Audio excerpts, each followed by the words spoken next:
என் அன்பிற்குரியவர்களே, உங்கள் அனைவருக்கும் நம் ஆண்டவர் இயேசு கிறிஸ்துவின் பெயரில் என் இனிமையான வணக்கமும் வாழ்த்துக்களும். என் அன்பிற்குரியவர்களே, நாம் நம் ஆண்டவர் இயேசு கிறிஸ்துவுடன் இணைந்து வாழும்போது நன்றாகவே இருக்கின்றோம். நமக்கு எது நடந்தாலும் அது நமக்கு நன்மைக்காகவே நடக்கின்றது. எனவே அவருக்கு நாம் மனமார நன்றி செலுத்துவோம், அவரில் சந்தோஷமாக வாழுவோம். என் அன்பிற்குரியவர்களே, நாம் இந்த காணொளி வழியாக தெரிந்து கொள்ளப் போகும் செய்தியின் தலைப்பு திடமான உணவை சாப்பிடுங்கள் என்பதுதான் இந்த செய்தியின் தலைப்பு. திடமான உணவை சாப்பிடுங்கள். இந்த தலைப்பை குறித்து நாம் பேசுவதற்கு முன்பதாக இதை பற்றி நாம் தெரிந்து கொள்வதற்கு தேவையான 3 வசனங்களை எடுத்திருக்கின்றோம். அந்த வசனங்களை நாம் முதலில் படிப்போம். நாம் எடுத்திருக்கும் வசனங்கள் 1 கொரிந்தியர் 3:2, எபிரேயர் 5:13-14. அந்த வசனங்களை, அந்த திருவசனங்களை படிப்போமா? வாருங்கள். முதலில் 1 கொரிந்தியர் 3:2. நீங்களும் என்னுடன் சேர்ந்து இந்த திரையில் காணப்படும் இந்த வசனத்தை நீங்கள் படிக்கலாம். நான் உங்களுக்கு திட உணவை அல்ல, பாலையே ஊட்டினேன். ஏனெனில் திட உணவை உங்களால் உண்ண முடியவில்லை. இப்போதும் அதே நிலையில்தான் இருக்கிறீர்கள். இது 1 கொரிந்தியர் 3:2. என் அன்பிற்குரியவர்களே, எளிதாக புரிவதற்கு எளிதாக இருக்க வேண்டும் என்பதற்காக இந்த 3 வசனங்களையும் நாம் திரு விவிலியத்திலிருந்து எடுத்திருக்கின்றோம். இப்ப எபிரேயர் 5:13-14 படிப்போம். எபிரேயர் 5:13-14. குடிக்கும் நிலையில் உள்ளவர் எவரும் குழந்தையே, நீதி நெறி பற்றிய படிப்பினையில் அவர் தேர்ச்சியற்றவர். குடிக்கும் நிலையில் உள்ளவர் எவரும் குழந்தையே, நீதி நெறி பற்றிய படிப்பினையில் அவர் தேர்ச்சியற்றவர். எபிரேயர் 5:14. முதிர்ச்சி அடைந்தோருக்கு ஏற்றது திட உணவு. அவர்கள் நன்மை தீமையை பகுத்து அறிவதற்கான ஆற்றல்களை பயன்படுத்த பயிற்சி பெற்றவர்கள். முதிர்ச்சி அடைந்தோருக்கு ஏற்றது திட உணவு. அவர்கள் நன்மை தீமையை பகுத்தறிவதற்கான ஆற்றல்களை பயன்படுத்த பயிற்சி பெற்றவர்கள்.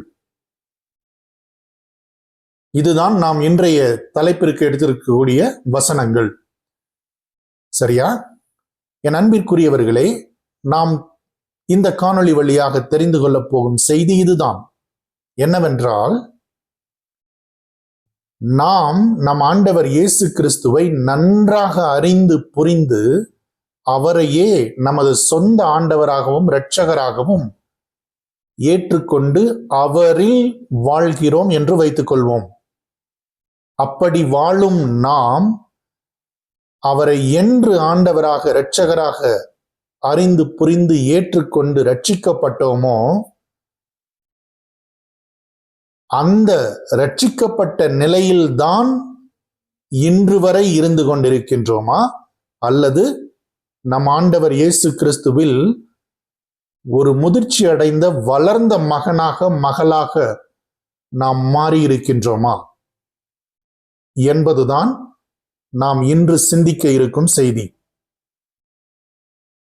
அதாவது, ஆண்டவர் இயேசு கிறிஸ்துவை அறிந்து புரிந்து ஏற்றுக்கொண்ட பிறகு, ரட்சிக்கப்பட்ட பிறகு, இன்னும் நாம் அவரில் பால் குடிக்கும் குழந்தைகளாகத்தான் இருந்து கொண்டிருக்கின்றோமா? அல்லது நாம் ஆண்டவர் இயேசு கிறிஸ்துவில் திட உணவை உண்ணும், சாப்பிடும் வளர்ந்த மகனாக வளர்ந்த மகளாக மாறியிருக்கின்றோமா? சற்று யோசித்து பார்ப்போம். என் அன்பிற்குரியவர்களே, உங்கள் பிள்ளைகளுக்கு நீங்களும் அப்பாவாகவோ அம்மாவாகவோ இருக்கலாம்.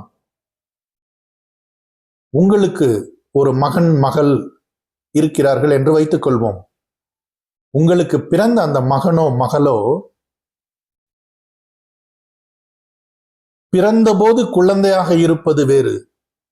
அப்படி பிறக்கும் போது குழந்தையாக இருக்கும் அந்த குழந்தை பருவத்தில் இருக்கும் குழந்தைகளை நாம் மகிழ்ச்சியோடு கொஞ்சுவோம், மகிழ்ச்சியோடு அரவணைப்போம், மகிழ்ச்சியோடு அந்த குழந்தைக்கு பால் கொடுப்போம். அந்த குழந்தையை குழந்தையாகவே மகிழ்ச்சியோடு நாம் நடத்துவோம் இல்லையா? இப்ப அந்த குழந்தை வளர்ந்து ஒரு 20 வயதிற்கு மேல் ஆகிவிட்டது என்று வைத்துக் கொள்வோம். என் அன்பிற்குரியவர்களே, இந்த குழந்தைக்கு இன்னும் அந்த குழந்தை பருவத்தில் உள்ள குணங்கள் தான் இருக்கின்றது என்று வைத்துக் கொள்வோம். குழந்தையில் இருந்தது போலவே இன்னும் உங்க உங்க மகள் பிஹேவ் பண்றாங்கன்னு வச்சுக்குவோம். நீங்கள் அதை குறித்து சந்தோஷப்படுவீர்களா? என்னது 22 வயசு 23 வயசு ஆயிடுச்சு, இன்னும் என் பையன் என் மக குழந்தைத்தனமாவே இருக்காளே, இன்னும் குழந்தையில எப்படி இருந்தாலோ அப்படியே இருக்காளே, அப்படியே இருக்கானே, இன்னும் அவனுக்கு மூளை வளர்ச்சி அடையவில்லையே, ஒரு வளர்ந்த மகனாக அவன் பேச மாட்டேங்கிறான், பழக மாட்டேன்றான், வளர்ந்த மகனுக்குள்ள எந்த ஒரு கேரக்டர் இல்லையே என்று சொல்லி கண்டிப்பாக நாம் வருத்தப்படுவோம் இல்லையா? அதே போலத்தான் நம் ஆண்டவர் இயேசு கிறிஸ்துவில் நமது தந்தையாகிய கடவுளும் நம்மை குறித்து வருத்தப்படுவார். நாம் இன்னும் வளராமலேயே இருந்தால், இன்னும் வளராமல் குழந்தை பருவத்திலேயே நமது விசுவாசம் இருக்குமானால், நம் தந்தையாகிய கடவுளும் நம்மை குறித்து இப்படித்தான் வருத்தப்படுவார். சற்று யோசித்து பாருங்கள். உங்களுக்கு ஆண்டவர் இயேசு கிறிஸ்துவை தெரிந்துவிட்டது, அவரை குறித்து அறிந்திருக்கிறீர்கள். அறிந்த பிறகு அவரை உங்களின் சொந்த இரட்சகராகவும் ஆண்டவராகவும் ஏற்றுக்கொண்டு மீட்படைந்திருக்கிறீர்கள், ரட்சிக்கப்பட்டிருக்கிறீர்கள். ரட்சிக்கப்பட்ட பிறகு ஒருவேளை நீங்கள் உங்களுடைய சர்ச் பாஸ்டர் வழியாக அவருடைய முயற்சியின் பெயரில் நீங்கள் ஞானஸ்நானம் கூட எடுத்திருக்கலாம். ஆனால் அதையெல்லாம் செய்த பிறகு நம் ஆண்டவர் இயேசு கிறிஸ்துவில் நமக்கு இருக்கும் விசுவாசம், ஆண்டவர் இயேசு கிறிஸ்துவை அறிந்த பிறகு, ஏற்றுக்கொண்ட பிறகு, ரட்சிக்கப்பட்ட பிறகு நாம் வாழும் கிறிஸ்தவ வாழ்க்கையில் இன்னும் நாம் குழந்தையாகவே இருக்கின்றோம் என்று சொன்னால், நம் தந்தையாகிய கடவுள் அதை குறித்து சந்தோஷப்படுவாரா?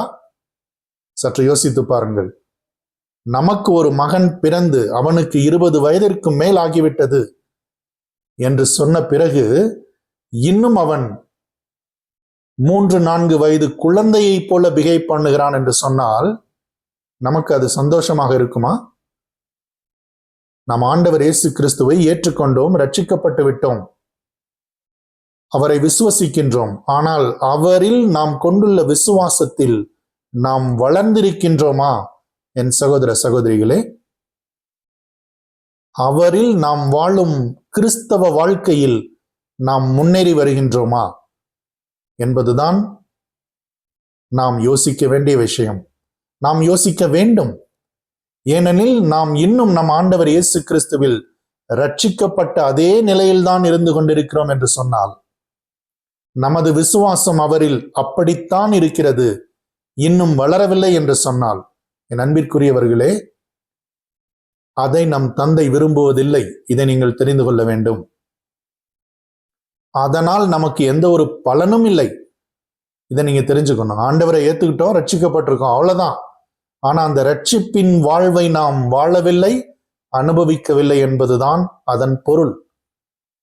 அனுபவிக்க வேண்டும், வாழ வேண்டும். என் அன்பிற்குரிய சகோதர சகோதரிகளே, நம் ஆண்டவர் இயேசு கிறிஸ்து நம் எல்லோருக்குமே, மறுபடியும் பிறந்த எல்லோருக்குமே ஒரே அதிகாரத்தை தான் கொடுத்திருக்கிறார். பிசாசுகளையோ நோய்களையோ எதிர்த்து நிற்பதற்கு யாருக்கும் ஸ்பெஷல் அதிகாரத்தை அவர் கொடுக்கவில்லை. எல்லா ரட்சிக்கப்பட்ட மக்களுக்கும், எல்லா அவருடைய பிள்ளைகளுக்கும் ஒரே அதிகாரத்தை தான் கொடுத்திருக்கிறார். பைபிள்ல எந்த இடத்துலையும் இந்த ஒரு குறிப்பிட்ட நபருக்குத்தான், இப்படிப்பட்ட நபருக்குத்தான் ஆண்டவர் அதிக அதிகாரத்தையும் வல்லமையும் கொடுத்திருக்கிறார் என்று சொல்லி எங்கும் குறிப்பிடப்படவில்லை. நாம் வேண்டுமானால் ஒரு பர்டிகுலர் பாஸ்டர்கிட்ட, இவர்கிட்ட போனா நமக்கு இருக்கிற வியாதிக்காக ஜெபிப்பாரு, நம்மகிட்ட இருக்க வியாதி போகும். இவர்கிட்ட போனா நம்மை பிடித்திருக்கும் பிசாசிடமிருந்து நமக்கு விடுதலை கிடைக்கும் என்று சொல்லி அப்படிப்பட்ட பாஸ்டரை தேடிக்கொண்டிருக்கின்றோமா? அல்லது நாமே நம் ஆண்டவர் இயேசு கிறிஸ்து நமக்கு கொடுத்திருக்கும் அதிகாரத்தையும் வல்லமையையும் பயன்படுத்துகிறோமா? பயன்படுத்த தெரிந்திருக்கின்றோமா? அப்படி நாம் பயன்படுத்துகிறோம், பயன்படுத்த தெரிந்து பயன்படுத்தி கொண்டிருக்கிறோம் என்று சொன்னால்தான் நம் தந்தையாகிய கடவுள் நம் மீது சந்தோஷப்படுவார். அப்படி இல்லாமல் ரட்சிக்கப்பட்ட புதிதில் நாம் வேண்டுமானால் நமக்கு பிசாசு கட்டுகள் இருக்கும்போது, அல்லது நோய்கள் இருக்கும் பொழுது, அல்லது ஏதோ ஒரு பிரச்சனை இருக்கும் பொழுது ஆலோசனைக்காக, ஜெபத்திற்காக நாம் பாஸ்டர்ஸிடம் சென்றிருப்போம். அப்படி நாம் ரட்சிக்கப்பட்ட அந்த புதிதில் பாஸ்டரை தேடி செல்கிறோம் என்று சொன்னால் அதில் நியாயம் இருக்கின்றது. ஆனால் ரட்சிக்கப்பட்டு நாம் இன்று 10 வருடங்கள் ஆகிவிட்டன, 15 வருடங்கள் ஆகிவிட்டன, 20 வருடங்கள் ஆகிவிட்டன என்ற நிலையில் இன்னும் நமக்குரிய பிரச்சனைக்கும், நம்மை தாக்கும் பிசாசை எதிர்த்து நிற்பதற்கும், நமக்கு நோய்களை கொடுக்கும் பிசாசையோ அந்த நோய்களையோ நம் ஆண்டவர் இயேசு கிறிஸ்துவின் பெயரை சொல்லி நம்மை விட்டு அனுப்புவதற்கு இன்னும் பாஸ்டர்ஸை தான் தேடிக்கிட்டு இருக்கோம் அப்படின்னா, என் அன்பிற்குரியவர்களே, நாம் இன்னும் வளரவில்லை என்ற அர்த்தம். நமது விசுவாசம் இன்னும் குழந்தைத்தனமாகவே இருக்கிறது என்றுதான் அர்த்தம். வளர்ந்த மகனாக, மகளாக நாம் இல்லை. நமக்கு நம் ஆண்டவர் இயேசு கிறிஸ்து கொடுத்திருக்கும் வல்லமையையும் அதிகாரத்தையும் நாம் இன்னும் பயன்படுத்த தவறுகிறோம், அல்லது பயன்படுத்த தெரியாமல் இருக்கின்றோம். அப்படி தெரியாமல் இருந்தால் நாம் நம் ஆண்டவர் இயேசு கிறிஸ்துவில் இன்னும் வளரவில்லை என்றுதான் அர்த்தம். இதை நாம் தெரிந்து கொள்ள வேண்டும். ஒரு பாஸ்டருக்கு நோய்களை குணமாக்கக்கூடிய அல்லது பிசாசுகளை விரட்டக்கூடிய அதிகாரத்தையும் வல்லமையையும் ஆண்டவர் கொடுத்திருக்கிறார் என்று வைத்துக் கொள்வோம். என் அன்பிற்குரியவர்களே, அதே வல்லமையையும் அதிகாரத்தையும் அவருடைய பிள்ளைகளாகிய ஒவ்வொருவருக்கும் கொடுத்திருக்கிறார். இன்று நாம் அவருடைய பிள்ளைகள் என்ற நினைவு நமக்கு இருக்குமானால், அந்த உண்மையை நாம் அறிந்திருக்கிறோம் என்று சொன்னால், அவருடைய பிள்ளைகள் தான் நாம் என்று சொன்னால், நமக்கும் அந்த அதிகாரத்தையும் வல்லமையையும் அவர் கொடுத்திருக்கிறார். அவர் கொடுத்த அந்த அதிகாரத்தையும் வல்லமையையும் நாம் பயன்படுத்துகிறோமா? அப்படி பயன்படுத்தி வாழ்ந்தால்தான் என் நண்பர்களே, நம் ஆண்டவர் இயேசு கிறிஸ்துவுக்கும் நம்மை பார்க்கும்போது பெருமையாக இருக்கும். இன்னும் நமக்கு விசுவாசம் இல்லாமல், நமக்கு ஏதாவது ஒரு பிரச்சனை வந்துருச்சு, அதை சமாளிக்க முடியாம திணறிக் கொண்டிருக்கிறோம் என்று சொன்னால் நம் தந்தை சந்தோஷப்பட மாட்டார். 22 வயதுக்கு மேல் வளர்ந்த நமது பிள்ளைகள் அவனுக்கு வரும் பிரச்சனையை சமாளிக்க முடியாமல் இருந்தால் நமக்கு எப்படி சந்தோஷமாக இருக்க முடியாதோ, அதே போல 22 வயதிற்கு மேல் வளர்ந்த நமது மகன் அல்லது மகள் இன்னும் குழந்தை பருவத்தில் நம்மிடம் வந்து, அப்பா எனக்கு ஒரு சாக்லேட் வாங்கி கொடுங்க, எனக்கு ஒரு ஐஸ்கிரீம் வாங்கி கொடுங்க, எனக்கு 10 ரூபா கொடுங்க, 20 ரூபா கொடுங்க அப்படின்னு சொல்லி கேட்டுக்கிட்டு இருந்தா, அது குழந்தை பருவத்தில் கேட்டிருந்தால் நாம் அதை குறித்து சந்தோஷப்பட்டிருப்போம், அதை நாம் செய்தும் இருப்போம். 10 ரூபா கொடுங்க, 20 ரூபா கொடுங்கன்னு கேட்கும் பொழுது நம் குழந்தைக்கு கொடுத்திருப்போம். ஐஸ்கிரீம், சாக்லேட் கேட்கும் பொழுது அதை நாம் வாங்கி கொடுத்திருப்போம். ஆனால் 22 வயதிற்கு மேல் வளர்ந்த ஒரு மகன், மகள், அப்பா எனக்கு சாக்லேட் வாங்கி கொடுங்கப்பா, ஒரு ஐஸ்கிரீம் வாங்கி கொடுங்கப்பா, ஒரு 10 ரூபா இருந்தா கொடுங்கப்பா, கடையில போய் மிட்டாய் வாங்கி சாப்பிட்றேன் அப்படின்னு வந்தான்னா நீங்க அதை குறித்து சந்தோஷப்படுவீர்களா? கண்டிப்பாக சந்தோஷப்பட மாட்டோம். ஏனெனில் 22 வயதிற்கு மேல் அவன் வளர்ந்து விட்டான். இனி அவனுக்கு தேவையானவைகளை அவன் சமாளித்துக் கொள்வதுதான் ஒரு வளர்ந்த மகனின் அடையாளம், இல்லையா? இதைத்தான் நம் ஆண்டவராகிய இயேசு கிறிஸ்துவும் நம்மிடம் எதிர்பார்க்கின்றார். நம் ஆண்டவர் இயேசு கிறிஸ்துவில் நம் அப்பாவாகிய கடவுளும் இதைத்தான் நம்மிடமிருந்து எதிர்பார்க்கிறார். என் அன்பிற்குரியவர்களே, வளர்ந்த மகனாக மகளாக நாம் அவர் நமக்கு கொடுத்திருக்கும் அதிகாரத்தையும் வல்லமையையும் ஞானத்தையும் பயன்படுத்தி வாழ்ந்தால் நாம் வளர்ந்த பிள்ளைகளாகிய நம் ஆண்டவராகிய இயேசுவில் வாழ்கிறோம் என்று அர்த்தம். இதை நீங்கள் புரிந்து கொள்ள வேண்டும். எனவே உங்களுக்கும் அதிகாரத்தை நம் ஆண்டவர் கொடுத்திருக்கிறார், வல்லமையை கொடுத்திருக்கிறார் என்பதை முதலில் புரிந்து கொள்ளுங்கள், பயன்படுத்த ஆரம்பியுங்கள். என் அன்பிற்குரியவர்களே, நம் தந்தையாகிய கடவுள் நமக்கெல்லாம் கொடுத்த மிகப்பெரிய கிஃப்ட் என்ன தெரியுமா? இயேசு என்கின்ற அந்த பெயர். அந்த பெயர் எல்லா பெயர்களுக்கும் மேலான பெயர், எல்லா வல்லமைகளுக்கும் மேலான பெயர், எல்லா அதிகாரங்களுக்கும் மேலான பெயர். அந்த பெயரை பயன்படுத்தி பிசாசுகளிடம் பேசினாலே போதும், அவைகள் அனைத்தும் ஓடிவிடும், நமது அருகாமையிலேயே வராது. அந்த பெயரை பயன்படுத்தி பிசாசு நமக்கு கொடுத்திருக்கும் பிரச்சனையோ நோயையோ நாம் கடிந்து கொள்வோமானால் அவைகள் நம் உடலை விட்டு போய்த்தான் ஆக வேண்டும். ஏன் தெரியுமா? இயேசு என்கின்ற அந்த பெயருக்கு எல்லா முழங்கால்களும் முடங்க வேண்டும். இதை நீங்கள் தெரிந்து கொள்ளுங்கள். என் அன்பிற்குரியவர்களே, நம் ஆண்டவர் இயேசு கிறிஸ்து பிசாசை தோற்கடித்தார். அவனிடமிருந்த எல்லா வல்லமைகளையும் அவர் பிடுங்கிவிட்டார் என்பதை நீங்கள் தெரிந்து கொள்ள வேண்டும். பிசாசானவன் தோற்கடிக்கப்பட்டவன். நம் ஆண்டவர் இயேசு கிறிஸ்துவை சிலுவையில் அறைந்து கொன்றார்கள் அல்லவா? அவருடைய இறப்பிற்கு பிறகு அவரை கல்லறையில் அடக்கம் செய்தார்கள் அல்லவா? அந்த அடக்கம் செய்த நேரத்திற்கும் உயிர் தெழுந்த நேரத்திற்கும் இடைவெளியில் நம் ஆண்டவர் இயேசு கிறிஸ்து நரகத்திற்கு எடுத்துச் செல்லப்பட்டார். அங்கு சாத்தானுடைய அவனுடைய இடத்திலேயே, நரகத்திலேயே அவனுடைய இடத்திலேயே அவனை வைத்து அவனை தோற்கடித்தார். அவனிடமிருந்த சாவுக்குரிய, நரகத்திற்குரிய சாவியை அவர் அவனிடமிருந்து எடுத்துக்கொண்டார். என் அன்பிற்குரியவர்களே, நம் ஆண்டவர் இயேசு கிறிஸ்து சிலுவையில் அறையுண்டு சாகும் பொழுது நாமும் நம்முடைய பாவங்களுக்காக அவரோடு சிலுவையில் மரித்திருக்கின்றோம் என்று நம் பைபிள் சொல்லுகிறது.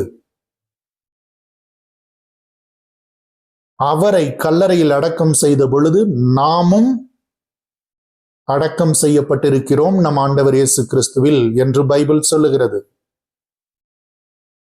அதேபோல் அவர் அந்த நரகத்திற்கு சென்று சாத்தானை தோற்கடித்த பொழுதும் நாம் அவருடன் இருந்திருக்கிறோம் என்று சொல்லி பைபிள் சொல்லுகிறது. நாமும் அவருடன் தான் சிலுவையில் அறையுண்ட பொழுது இருந்திருக்கின்றோம், அடக்கம் செய்யப்பட்ட பொழுது இருந்திருக்கின்றோம், பிசாசை தோற்கடிக்கும் பொழுதும் இருந்திருக்கின்றோம். அப்படி என்றால் நாமும் பிசாசை தோற்கடித்திருக்கின்றோம். இந்த உண்மையை நீங்கள் தெரிந்து கொள்ளுங்கள். யோசிச்சு பாருங்க, இந்த உண்மையை நம்ம தெரிஞ்சிருந்தா பிசாசு நம்மகிட்ட வந்து எதிர்த்து நிற்க முடியுமா? ஏனெனில் நாம் அவனை தோற்கடித்திருக்கின்றோம். நம் ஆண்டவர் இயேசு கிறிஸ்துவில் அவன் எப்படி நமக்கு முன்பதாக வந்து நிற்க முடியும்? நம் ஆண்டவர் இயேசு கிறிஸ்துவின் பெயரை சொன்னாலே அவனுக்கு கதி கலங்க வேண்டுமே அவன். என் அன்பிற்குரியவர்களே, எனவே நம் ஆண்டவர் இயேசு கிறிஸ்துவின் பெயரை பயன்படுத்தி வளர்ந்த மகனாக மகளாக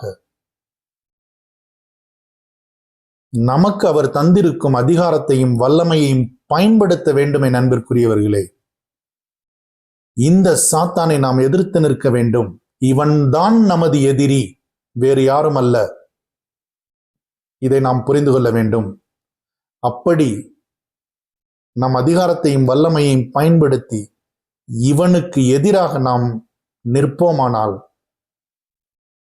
இவனை நாம் அவன் எங்கு இருக்க வேண்டுமோ அங்கு இருக்கச் செய்வோமானால், என் அன்பிற்குரியவர்களே, கண்டிப்பாக நம் தேவனாகிய கர்த்தர் நம்மை குறித்து சந்தோஷப்படுவார், பெருமைப்படுவார். என் மகன் வளர்ந்திருக்கிறான், என் மகள் வளர்ந்திருக்கிறாள், எனக்கு வளர்ந்த மகன் உண்டு, வளர்ந்த மகள் உண்டு, அவளுக்கு தேவையானதை அவளே பார்த்து கொள்வார், அவனுக்கு தேவையானதை அவனே பார்த்து கொள்வான், அவனுக்கு வேண்டிய எல்லா வல்லமையும் அதிகாரத்தையும் நான் கொடுத்திருக்கின்றேன்,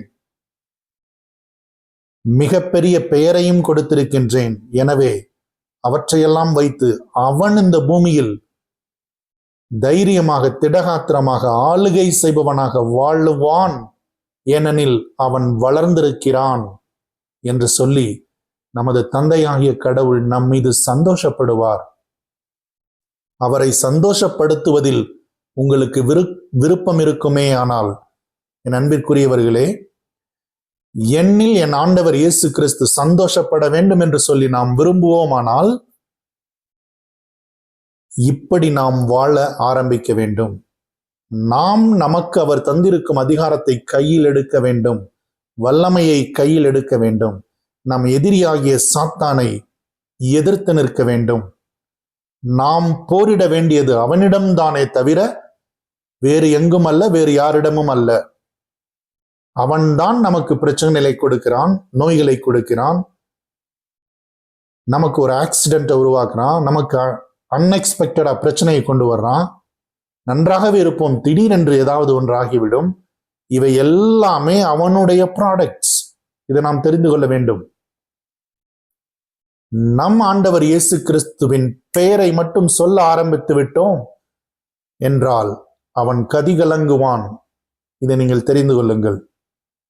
அதன் பிறகு நம் ஆண்டவர் இயேசு கிறிஸ்து நமக்கு கொடுத்திருக்கும் அதிகாரத்தையும் வல்லமையையும் பயன்படுத்தி அவனை போகச் சொன்னால், நம்மை விட்டு அகன்று போகச் சொன்னால், அவன் சென்றே ஆக வேண்டும். ஏனெனில் அவனுக்கு தெரியும் அவன் தோற்கடிக்கப்பட்டவன் என்று. அவனுக்கு தெரியும் எல்லா முழங்கால்களும் அந்த இயேசுவின் பெயருக்கு முடங்க வேண்டும் என்பது அவனுக்கு தெரியும். எல்லா நாவுகளும் ஆண்டவர் இயேசு கிறிஸ்துவே இறைவன் என்று சொல்லும் என்பதும் அவனுக்கு தெரியும். என் அன்பிற்குரிய சகோதர சகோதரிகளே, எனவே ஆண்டவர் இயேசு கிறிஸ்துவில் ரட்சிக்கப்பட்ட பிறகு 10-15 வருடங்களான பிறகு இன்றும் நாம் குழந்தைகளாக இருக்காமல் வளர்ந்த மகனாக மகளாக வாழ்ந்து நம் ஆண்டவர் இயேசு கிறிஸ்துவை பெருமைப்படுத்துவோம், சந்தோஷப்படுத்துவோம். இதுதான் நம் தந்தையாகிய கடவுள் நம்மிடம் எதிர்பார்ப்பது. அவருடைய எதிர்பார்ப்பை நாம் பூர்த்தி செய்வோம். நம்மை ஆளுகை செய்பவர்களாகவே அவர் படைத்திருக்கிறார். நம்மை ராஜாக்களாகவே அவர் உருவாக்கி இருக்கிறார். இப்படி இருந்தும் நாம் இன்னும் இந்த பிசாசுக்கு பயந்து வாழ்ந்து கொண்டிருப்போமானால் கண்டிப்பாக நாம் வளர்ந்த பிள்ளைகளாக இருக்க முடியாது.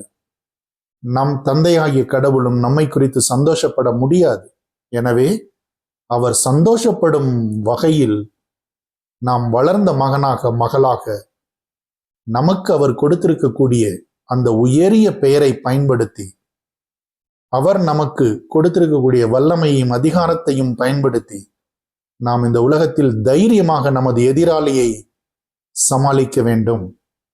நோய்கள் வந்தால் பயந்து விடக்கூடாது, பிரச்சனைகள் வந்தால் பயந்து விடக்கூடாது. சாத்தான் வந்து யாரையாவது நம்ம வீட்டில் ஒரு ஆள் அட்டாக் பண்ணிட்டா பயந்துடக்கூடாது. ஒருவேளை இரவுல தூங்கிட்டு இருக்கும்போது அவனே உங்க முன்னாடி வந்து நின்று நான் உன்னை கொல்ல போறேன்னு சொன்னா கூட நம்ம பயந்து விடக்கூடாது. நமக்கு இயேசு என்னும் அந்த உயரிய பெயர் இருக்கிறது. எல்லா முழங்கால்களும் முழங்கால் படியிட வேண்டும் இயேசுவோட பேருக்கு. அப்படிப்பட்ட வல்லமையான பெயர் நம்மிடம் இருக்கிறது. அதையும் விட நமக்கு நம் ஆண்டவர் இயேசு கிறிஸ்துவே அவருடைய அதிகாரத்தையும் வல்லமையையும் நமக்கு தந்திருக்கிறார். எனவே இவைகளெல்லாம் பயன்படுத்தி நாம் அந்த சாத்தானை எதிர்த்து நிற்க வேண்டும். அப்படி எதிர்த்து நின்று நம் தந்தையாகிய கடவுளுக்கு பெருமையை சேர்ப்போம் என்று சொல்லி இந்த காணொளி வழியாக இந்த செய்தியை உங்களுடன் பகிர்ந்து கொள்கின்றேன். இந்த செய்தியை கேட்ட உங்கள் அனைவருக்கும் என்னுடைய நன்றி. நம் ஆண்டவர் இயேசு கிறிஸ்து வளர்ந்த பிள்ளைகளாக வாழ நமக்கு வேண்டிய ஞானத்தை கொடுக்க வேண்டும் என சொல்லி நான் தந்தையாகிய கடவுளிடம் ஆண்டவர் இயேசுவின் பெயரில் வேண்டிக் கொள்கின்றேன். நன்றி. நாம் இன்னொரு காணொளியில் பார்ப்போம்.